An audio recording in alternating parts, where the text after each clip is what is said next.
What up, y'all? It's your girl, Misbehavior, aka Willow Bean. You know me, you know what I do. Welcome to the first episode of the New Teacher Bootcamp podcast, where I am your host. This episode is brought to you by / sponsored by yours truly, Willow Bean, the author of the children's book When I Tell Them I'm from Petersburg. It's an autobiography of my life where I talk about people's perception of me when I tell them I was born and raised in Petersburg, Virginia. Get your copy today, link in the bio below, or should I say description below. So let's get down to business. New teacher work week. Whoop whoop.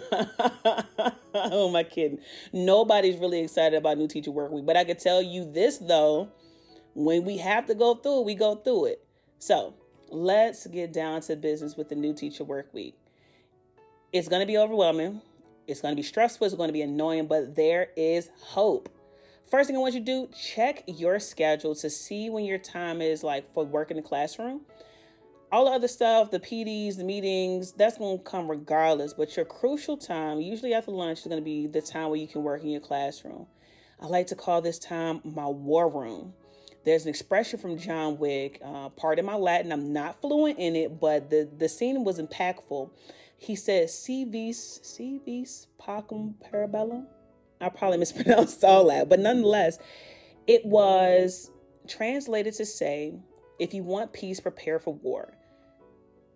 Before you freak out, let me remind you that teaching is a phenomenal profession, but we face more obstacles, I feel like, than anybody else because we have to deal with parents, their children. All those things can come together and definitely tear up your day if you allow it. So, back to the scheduling piece. On your schedule, there should be something that says work in your classroom. This is that time where you come up with your game plan, what you're going to do for the year, how you're going to execute your lessons, what your room going to look like, yada, yada, yada. There are only a couple things I want you to focus on. Once you find that little slot, first things first, we got seating charts. That's how we arrange our room. And we have our rules and consequences. With our seating charts, if you're on the elementary level, clustering your desks together or little tables really helps the kids work easier together. You can arrange your room however you like, but I'm telling you from experience what I know works. Elementary level clusters, because we like to put them in groups, try to arrange them with a couple high learners, a couple regular learners, a couple low learners, so they can feed off each other. We call this building community in the classroom.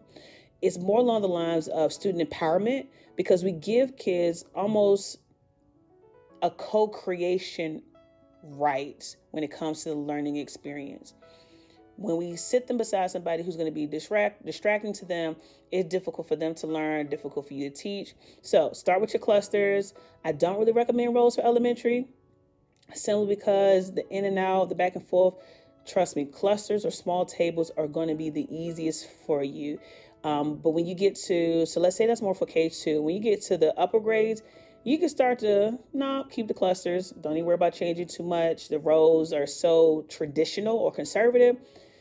You need a different type of flow in your classroom, for sure, for sure. Like to feng shui that thing, change the energy balance, right? Second thing I want to talk about with the seating chart. Alphabetical order is good, but when you get to secondary, specifically middle school, high school, and even on the college level, you want to set your room up to where it almost feels like a boardroom. When I say boardroom, I don't mean rows. You can still go with the cluster format, right? But there is, I think it's a Stanford model, Harvard model, I don't know, somebody's model on how they arrange the rooms, but it looked like a U shape in the classroom.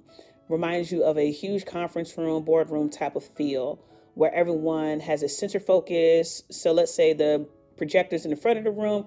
You make this block-looking U shape facing the projector area screen. This way, and trust me, don't freak out. I'll show you a video of my classroom once I set it up this week, so you can check that out on my YouTube Shorts and my TikTok. But I do want to explain that this format helps children, one, pick their own seats. Two, it helps you learn names, and that goes to the alphabetical order as well, because you want to get a feel for who's who in your classroom. So that's why we focus on our seating chart so much and how we arrange our desks. I like the U-shaped model because it's easier for me to get in and out of my classroom because I feel like my class is wide but doesn't have any depth. So it's odd shaped in my hallway. But nonetheless, The whole seating chart experience helped me remember who is in my class, what behaviors and personalities mix well, and which ones don't. I'll give you a good example. I had a set of cousins in my class last year, and they would go at it all the time, whether it was in the classroom, in the gym, they would go at it. By the way, I'm a health and PE teacher. Yeah, that's a story for another time. Those two would go at it, and I had to get to a point where I would just separate them. I said, y'all are too loud, too loud. Once you learn those behaviors, you can decide who can sit by themselves, who works better in a group. The whole point of this is to make sure you're creating that community in your classroom, setting up your learning environment so you can function, getting in and out, helping to assist the students. It's going to be crucial. If you can't get to a child in a timely manner, you got meltdowns coming. But again, don't freak out. It's just all part of teaching. Next thing I want to talk about are our rules and consequences. This is by far the easiest thing you will ever do. And I say that because when it comes to rules, you only need about 5. And when it comes to consequences, you only need about 4. And those 4 need to be in alignment with what your school already has in place. So these are really no-brainers. So let's talk about what my rules look like. I'll start with the elementary version first. When I was teaching in the elementary level, we had 2 separate locations. I would be in the gym, which was my main space, and then I would have to go into a teacher's classroom to teach health. Yes, it was exhausting, but my rules didn't change. So my first rule was stop, look, and listen when you hear the whistle blow or when Coach Johnson is talking. Yes, that's a lot of words, but again, the whistle was for the gym to immediately get everybody's attention, and then me talking was for the classroom. I usually use the call and response of, if you can hear me clap once, if you hear me clap twice, something simple to get their attention, but it was appropriate for the space. Definitely not a good idea to blow your whistle in the classroom. Trust me, I've done it. It is very loud. It can hurt some eardrums. So please, if you have a whistle, try to avoid that one. My second rule was come prepared to learn. For kids, especially when it comes to PE, COVID ruined everything around us. They don't like PE. I still like PE because I teach it, but I have kids who tell me flat out, Coach Johnson, look, I hate PE. I'm not interested. What can I do not to do this? Or, oh, I forgot my shoes again. Darn. No, you knew you forgot your shoes. And guess what? Your grade is still be affected. So come ready to learn looks like this for PE. They got their sneakers on, PE uniform, or just sweatpants, leggings, joggers, t-shirt, something comfortable they can sweat in. Ideally, we want to avoid like Crocs, foam runners, slides, fuzzy slippers. We want to avoid those things because that's not an athletic footwear type of situation. You can wear Converse in my class if you like, as long as it's laced up. But that open toe situation, not happening, not on my watch. Reason being, it's a liability. Flipping things over to the health room. When we talk about ready to learn in the health room, you got your Chromebook out, pencil. Normally, I provide the paper. You write with a pen if you like. I prefer they avoid the markers, but some kids like to be creative. That's what it looks like to be ready to learn. What does your ready to learn look like? You want kids sitting at their desk. You want paper out. You want them to, when they first walk in, look at the board. What does your ready to learn look like? And that's what you want to establish. And this is something easy you can do for all age groups. Like, for example, the college class I taught this summer. Yes, your girl's an adjunct professor. Shout out to the university I work for. But no, seriously, my ready to learn was this. And I didn't call it ready to learn, but it falls under the ready to learn umbrella. My students will come in, sign in on the roster for me, and then they'll go to their seat and start working on the discussion. That's what it looks like on the college level. You can apply that to middle school. You can apply that to elementary because it doesn't have to be something long and drawn out. Like on the elementary level, you can say, all right, boys and girls, I want you to get your pencil, and I'm going to give you paper. And what I want you to do is to draw a circle, a triangle, and a square. And then you can translate that into put your triangle on top of your square and your circle in the sky. Now you have a sun in a house. Simple stuff like that. My next rule, this is more in alignment with school policy, which is no cell phones or AirPods during instruction. I'll be honest, we're the heads down generation. We're into our phones, we're into our electronics. We're constantly multitasking and being overly stimulated by being on our phone, being on a tablet, watching TV, talking, just having a lot of things going at once. From experience, I've learned that I'm not paying attention if I am into whatever game I'm playing on my iPad and someone's asking me something, because I'm more focused on my game or my music or whatever I'm doing at the time. If I don't stop and put it down to give that person complete eye contact, it becomes a problem. That kind of filters back into the ready to learn piece. We don't expressly say it, but when we're given instruction, we know that eye contact means I'm paying attention. Now, don't get me wrong, I got some kids that zone out, but eye contact lets me know, oh, I'm looking in her direction. They might be listening, they might not. But it also lessens the chance of them being on their phone, listening to this music. This is only specifically when I'm giving instruction. So again, that rule about no cell phones or AirPods is aligned with our school policy. Rule number 4, try your best. I said it before and I'll say it again. I have kids who hate PE. I have kids who hate health. I meet them halfway. I have to meet them halfway, or basically meet them where they are. And I tell my kids, I am looking for participation, not perfection. I don't care if a kid who has never played soccer a day in their life comes into PE, kicks at the ball, and runs in circles. I want you to just give it a try. Good or bad, give it a try. One thing I noticed about this generation is they're easily discouraged if they don't get it right away. We all know, especially as educators, we learn best from our mistakes. It's part of the learning process. But if you focus on being perfect and never making a mistake and never having to redo something, it almost takes away from the joy of the learning experience, because we do learn best from our mistakes. Now, rule number 5, this is more of my sarcastic rule, but I mean it in a way. My rule number 5 is do not fall asleep in my class or your grade will be a 50. And some people said, oh, that's harsh. I said, no, because I got kids who come into the health room and fall asleep on purpose. I had a kid who went to sleep in PE.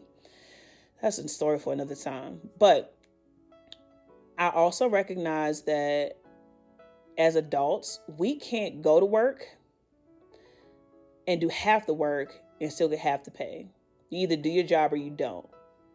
I feel like middle school is that introduction to the real world. You know, people tell you when you're in elementary, everyone's your friend. No, they're not. Share with everybody. Sharing's caring. No, it's not. Because if I sneeze on you and I share my germs, you're not happy with me. So sharing is not caring. With middle school, there is a lot of adjustment. The hormones, 7th grade hormones are outrageous. And most of the time, kids act before they think. They don't really recover from that until high school-ish, even college-ish. But there are some kids that I have who have issues at home where it's siblings raising siblings. Oh, I had to stay up all night because my mom had to work. And I get it. I usually try to be very lenient when it comes to my kids because, you showed up. That's at least half the battle, right? I don't know everyone's home life, but I try to give them grace because I understand nobody's going to be perfect. But I also give them an opportunity to get themselves together, which brings me to my consequences. Again, consequences should be aligned with what the school already has, but consequences are also important because this lets your administrative team know you have policies and procedures, rules and consequences that you're going to follow. These are my procedures. If you break my policies, here come my procedures or my consequences. So consequence number 1, and I only have about 4 of these. Again, they're aligned with what the school has, but just simplify for my classroom. So consequence number 1, a verbal warning. It's hard to tell a kid they've done something they're not supposed to if you don't first explain it. For example, rule number 1 says, listen to and follow instructions from Coach Johnson. That's the middle school version. If you're talking while I'm talking, you're not listening to instruction and your distraction is someone else. So I said, I've already asked everybody to stop talking. That's a warning for everybody. Consequence number 2, and it can be a variety of things, and these are the 2 that work best for me in my classroom. It can either be loss of participation in the gym. It's always going to come with a conference with a student. And then, of course, a change in seat in the classroom. And you can fix that however you like it, but in the gym, of course, is a larger space, and everybody who likes PE wants to participate, and it's usually those who enjoy PE who like to be a little extra. So when they have to sit up for 5 minutes, and I have to tell them, hey, you out here because you can't follow simple directions, like stop talking while I'm talking. When it's in the classroom, I move seats because if I can get a student to sit closer to me, 9 times out of 10, they're not going to want to be there. They're not going to be next to me, next to my desk. They're not going to sit anywhere near me because they want to be with their friends. Changing seats works, but when you conference with a student, this is a one-on-one thing. Never, never, never embarrass a child in front of the classroom. Now, don't get me wrong, I've had some slip-ups, and I've had to check a kid because he tried to run my classroom. But most of the time, I try to take them out into the hallway once I get everybody else started with the assignment and ask what's going on. Like, why are you being disrespectful to me? I haven't done anything to you today to deserve this kind of treatment. Most kids will say, oh, I was hungry. I said, that ain't my fault. If I came into work hungry, I can't take it out on everybody else. So that's not right. You want to have an opportunity to converse with the kid just to get a feel for what's going on. Some things we can easily adjust. Some things we can't. But I can tell you for sure when it comes to consequence number 3, parent contact, I'm calling that parent and I won't tell them I've talked with your child, I've changed his seat, they had lost participation, whatever, what have you. And now they have to serve lunch detention with me. This doesn't really work on the middle school level because kids like to be out of class anyway. But for the middle school and high school levels, they love to socialize with their friends during lunch, especially in the cafeteria. It's a lot of space. You get to see people you don't get to see on a regular day. People ride your bus you may not have class with. That's their time to socialize. When you tell them, no, come on and sit at the lunch detention table, and it's quiet, or the lunch detention room area, because we have a classroom for that too, they want to sit there and be quiet and do nothing and just eat lunch and be bored and not talk with their friends and catch up on the latest gossip. It deters that behavior. It's almost like a carrot on a stick. If I do right, we're dangling that opportunity in front of them. If you just follow directions, you will never have to come back here. And most kids comply. They're like, look, all right, I had one lunch detention. All right, Coach Johnson, I ain't going to mess with you no more. I'm going to go do what I'm supposed to. And that's the end of the conversation. You don't have to beat a child over the head with stuff. Just tell them what it is, be clear and concise, and be done with it. Last but not least, number 4, a major referral. When we're talking about referrals, I'm not sure what system everybody else uses, but we use the PBIS system. I forget what PBIS stands for, but if you know, leave a comment below. And essentially, you have to do these minor referrals before you get a major referral. Typically, with my minor referrals, I'm documenting every time I have to talk to a kid. So the first time was a verbal warning. Second time I changed to the loss of participation. Third time I contacted the parent. Fourth time, now it's going to the principals because I have done everything in my power as a teacher, but I can't keep stopping instruction for this one child. And you can get assistance from counselors because our counselors are tools. Don't forget that. Our counselors know things about our students that we don't. So talk to your counselors too. What works, what didn't work? Is this a problem in other classrooms? Talk to the other teachers in the building. Is this a problem for you? When you see this child, do you see these same behaviors? What can we do together? Some people have even been creative enough to create like a behavior chart. That's more for elementary, but behavior charts work. I need to see what your behavior look like from class to class because maybe you just don't like PE or health or music or art or math or science. You just don't like that class. So therefore you act the worst in that class.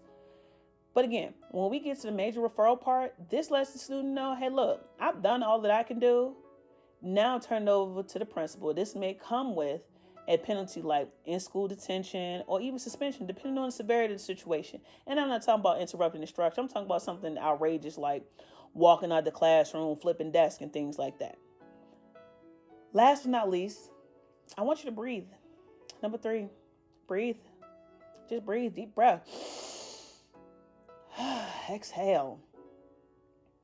If this is your first year teaching or you're switching schools, whatever the case may be, like any job, education comes with its highs and lows, but it is all doable. I've had kids who thank me later, not necessarily in the moment, for being firm with them because they understand that it wasn't anything personal. Like I got kids in high school now, I'm just like, man, you really have grown up. You're not the goofy kid I met years ago, tripping up people, slapping necks, anything like that. You actually have matured into a respectable young man, young woman. As teachers, we like the world. Sometimes we forget that with all the crazy stuff we see in the news. But we're like the light and darkness for a lot of things. We are the foundation of every profession. Think about it. Even if a person drops out of school, they had to be educated at some point. So I say all that to say, for your new teacher work week, we're going to recap briefly. Number 1, check your schedule to see when you have your slot for working in your classroom, because this is going to be your war room. This is going to be where you prepare yourself for the year. Step number 2, identify your rules and consequences to help create community in the classroom. And step number 3, remember to breathe. It's not going to get easy, but it gets easier. And I'll leave you with this.